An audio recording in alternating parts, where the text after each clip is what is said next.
This video was inspired to me by a question of one of the subscribers. He asked, could you help me walk through the process of obtaining a California driver's license to drive a Class A motorhome when you don't have a Class A motorhome? It's kind of the cart before the horse, the chicken before the egg, and that can be a daunting process. Now, I will say I cheated a little bit.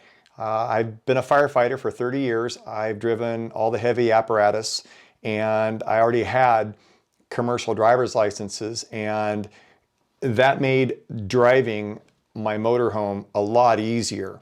I actually drove my motorhome, which was a 43-foot Class A, directly from the dealer right over to the office and took my behind the wheel test. And I would not recommend that you do that unless you've had experience, because it's about a 2-hour course, and they put you through everything from driving around the city, making turns, backing up, going through alley cones, backing into what they call a docking situation. They take you on the freeway, they put you through commercial zones, through school zones, they take you under a bridge, they take you into a residential community that has truck route restrictions.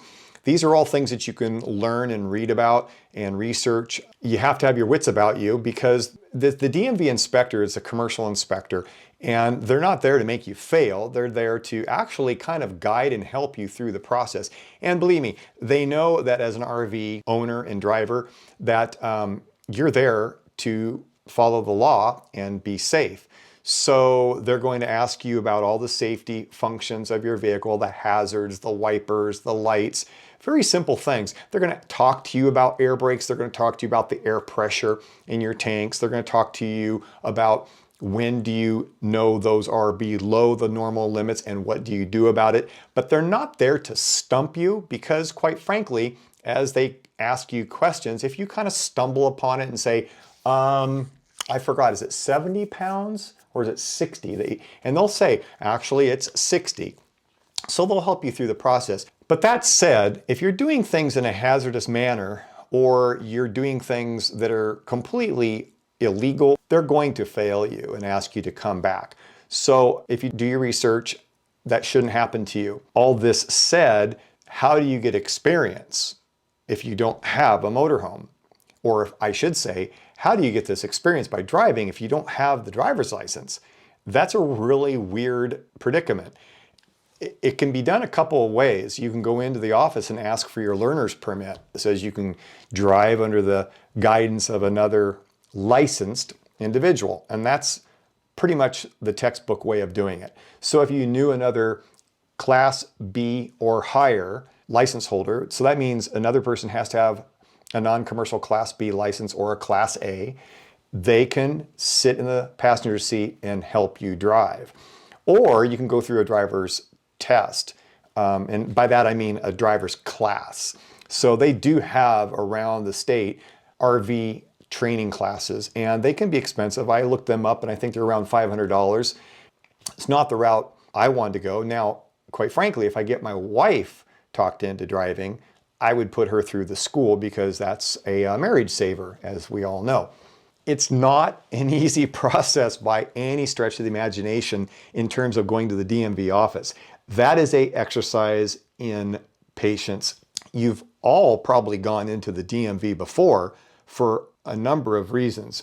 Most of us at one point in our lives had to go in to take our driver's license test or update our registration, and it's a real headache. Well, guess what? About triple that with a commercial vehicle, because here's why. When you go to a local DMV office, they really don't have a clue when it comes to commercial requirements. And then if you come to them and say, I want to register for a motorhome license, and you don't know what you're talking about, they're going to look like you just fell down from space. I even knew what I needed, and that happened to me. And I'm going to tell you, it serves you best to do the research, to know the requirements, to know the lingo, to have all your paperwork, and to go to an office that actually is set up for commercial licensure. And there aren't that many of them around. You may have to drive a while to get to one. Now, what happened to me, I went to the local office. I walked in to take the non-commercial Class B Housecar driver's license. And they looked at me and they went, I don't really know what you're talking about.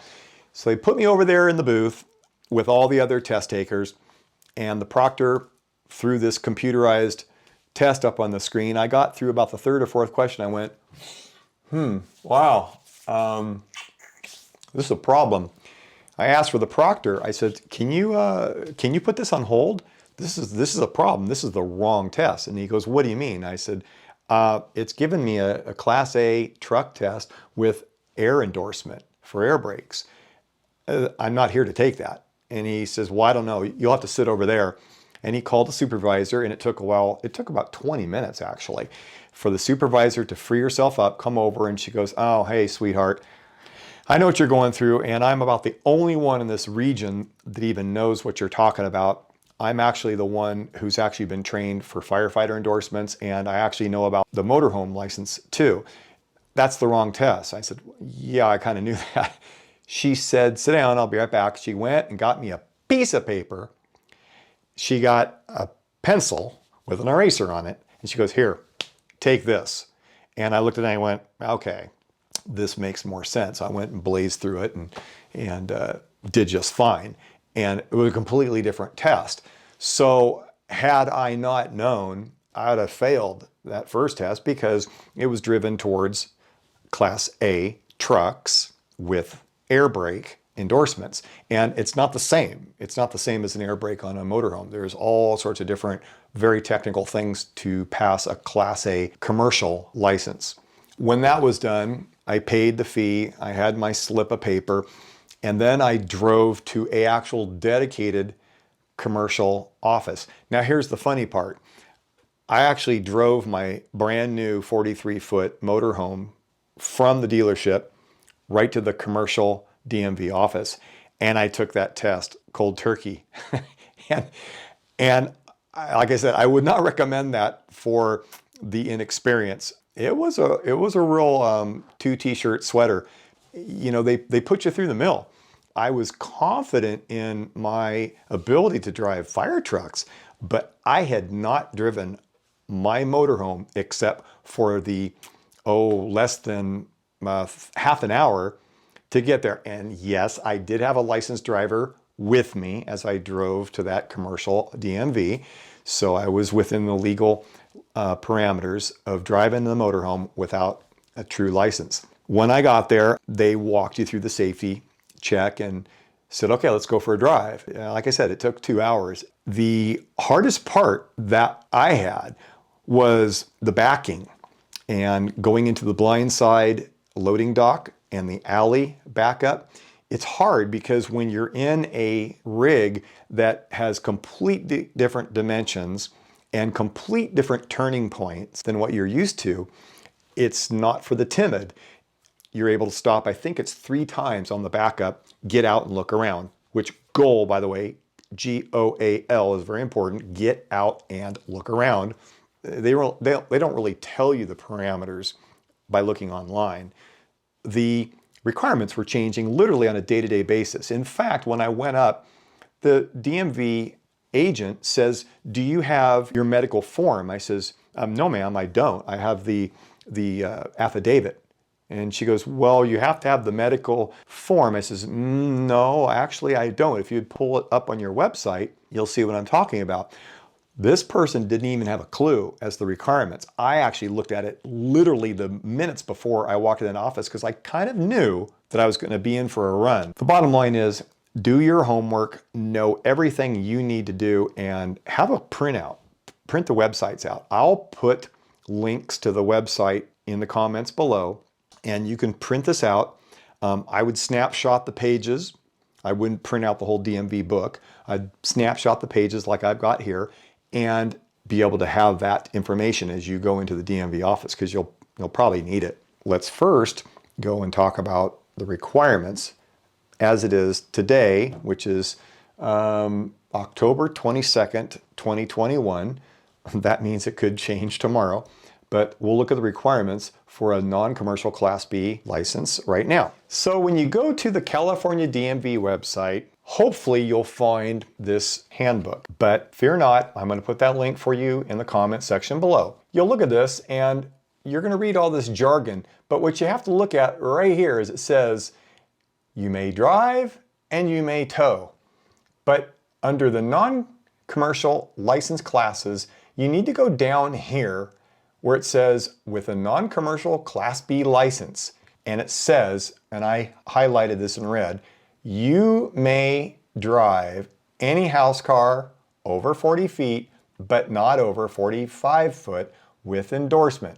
Technically speaking, this means if you have a 40-foot, 10-inch motorhome, guess what? You need to have this license. Don't get hung up with all these other things, because what it's telling you is that if you do have a non-commercial Class B license, you can drive any vehicle that's under a Class C. You can also pull a vehicle of 10,000 pounds or less, including a tow dolly. That's section 2. Let's jump to section 5. This is what you've got to do. You've got to complete an application. It's the DL44. A lot of these can be accessed right on the DMV website, and you can fill it out as an online PDF form, no problem at all. Pay the application fee. Don't ask me what it is. I don't remember. I don't want to remember. The next part was the bone of contention. This says to submit a physician's health report. It's a DL 546A. They amended that. That used to be a affidavit in which you could sign off on, but you'll notice now it's a PDF form that you can pre-fill. Then it has to be signed by your physician, dated not more than 2 years prior to the date of your application. That means you got to have a doctor's office visit. The next thing you have to do is pass the basic C law test unless you renewed your C license within the past 12 months. That means if you got a age-old Class C driver's license, guess what you're going to have to do? You're going to have to go take another test. That's new. Then you have to pass the driver's examination for a 45-foot Housecar law test. You have to pass the vision test, which is done right there in the office. And then this is where the inspector jumps in. They walk around, they check things, they ask you questions, they talk about windshield wipers and headlights and air brakes and et cetera, et cetera. The next part is pass a skills test, pass a driving test. So the skills test is what I was telling you, when you back up, when you're going through the cone, the diminishing cones, the alley cones, set up in a parking lot generally.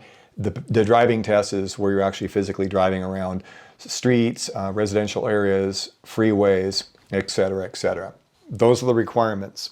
Know this stuff ahead of time and do your homework with some time behind the computer screen, a little bit of work, a little bit of money, and a whole lot of patience, and probably at least 2 t-shirts. You'll have the coveted California non-commercial Class B driver's license. And don't expect this to look like some Disneyland pass, because you'll be kind of disappointed. In fact, the funny thing is, my very first one, you're going to find this hard to believe. The very first time I passed and I got my license, they put a sticker on the back. Yeah, I mean an Avery label sticker. And I said, that's it, huh? All that time, all that expense, all that research and all the hard work, and I got a sticker on the back of my existing driver's license. It didn't seem right. Since then, after the Real ID came around and they reprinted another card for me, I'm still not really happy because it doesn't have any neon sign flashing on the front of it. But it did make me have a little bit of a shudder, because I recalled a little bit of a controversy when I was at that DMV office. And it's this.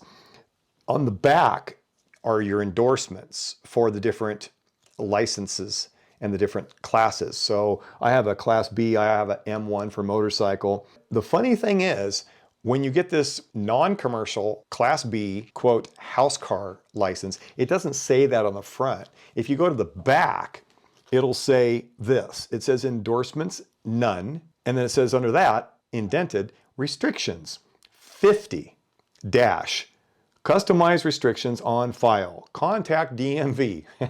That's it. When you pay all that money and go through, I'm telling you, at least the whole day of duress, you think, boy, I really wish I'd had a little bit more than just customized restrictions on file, contact DMV. That's that's about as good as you're going to get. I'm sorry, but I wish it was a little bit more glamorous than that. But the bottom line is it makes you legal. And that's the way it is in California. Okay, I appreciate it. Again, shout out to S_SP for this suggestion.